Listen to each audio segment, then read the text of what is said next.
નમસ્કાર, voice of day સ્પેશિયલમાં આપનું હાર્દિક સ્વાગત છે. આપની સાથે હું આકાંક્ષા ગોંડલિયા. હવે સાપની જીભ બે ભાગમાં વહેંચાયેલી શું કામ હોય છે?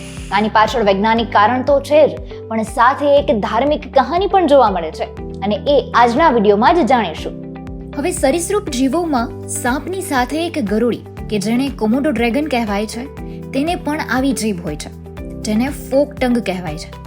હવે પહેલા વિજ્ઞાન જાણીએ કે આપણે કેમ નથી અને આવા જીવોને આવી જરૂર શું કામ પડે છે. કાંટાવાળી જીભ જે છેડા પર બે અલગ ટીન્સમાં વિભાજિત થાય છે. હવે આપણી જીભ સ્વાદ માટે કામ કરે છે, જ્યારે આ જીવો માટે જીભ ગંધ લેવાનું કામ કરે છે. તેમની જીભની ટોચનો ઉપયોગ કરીને ગંધ લે છે, અને કાંટાવાળી જીભ તેમને કઈ દિશામાંથી ગંધ આવી રહી છે તે સમજવાની સ્ટ્રેન્થ આપે છે. આ સ્ક્વોમેટ સરીસૃપમાં કાંટાવાળી જીભ વિવિધ હેતુઓ માટે વિકસિત થઈ છે. રસાયણના સંપર્કમાં આવવા માટે અને ટ્રોપોટેક્સિસની શક્યતા માટે વધુ સપાટી ઉપલબ્ધ કરાવે છે, અને તેટલા માટે રાસાયણિક વાતાવરણના નમૂના લેવા માટે જીભને નિયમિતપણે મોંમાંથી બહાર કાઢતા હોય છે. અને આ જ સ્ટ્રેન્થથી તેઓ સરળતાથી શિકારને ઓળખવાની કે પછી આસપાસના જીવ પોતાના છે કે કેમ તે જાણવાની અથવા કંઈ પણ પસંદ કરવાની ક્ષમતા વધી જાય છે. હવે આ તો થયું સાયન્ટિફિક રીઝન, પણ ધાર્મિક કહાની શું છે?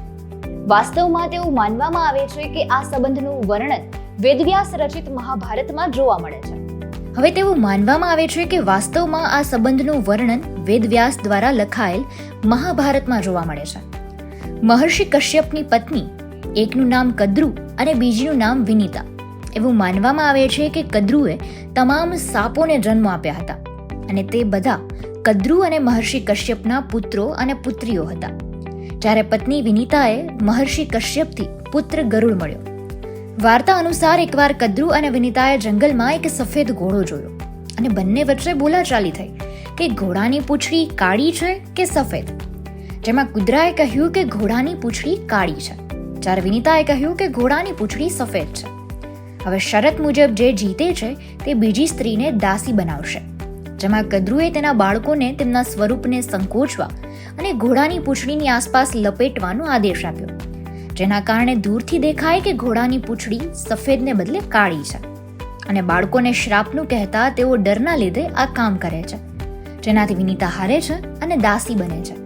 પણ આ વાતની જાણ ગરુડને થાય છે, પરંતુ જ્યારે ગરુડને આ વાતની જાણ થઈ ત્યારે તે તેના નાગ ભાઈઓ પાસે મદદ માંગે છે. ત્યારે તેઓ પણ એક શરત રાખે છે, અને એ છે સ્વર્ગમાંથી અમૃત પાત્ર, જે ગરુડ લાવે છે, પણ ઇન્દ્ર એ ચતુરાઈથી પાછું લઈ જાય છે. અને ત્યારે સાપ એવું વિચારે છે કે કદાચ અમૃતના ટીપા નીચે પડ્યા હશે, અને એને જીભ વડે પીવાનો પ્રયત્ન કરે છે, અને જેના કારણે તેની જીભના બે ભાગ થઈ ગયા હતા. જો કે હવે આ એક લોકવાયકા છે, તેમાં વાસ્તવિકતા કેટલી છે તે પણ એક પ્રશ્ન છે.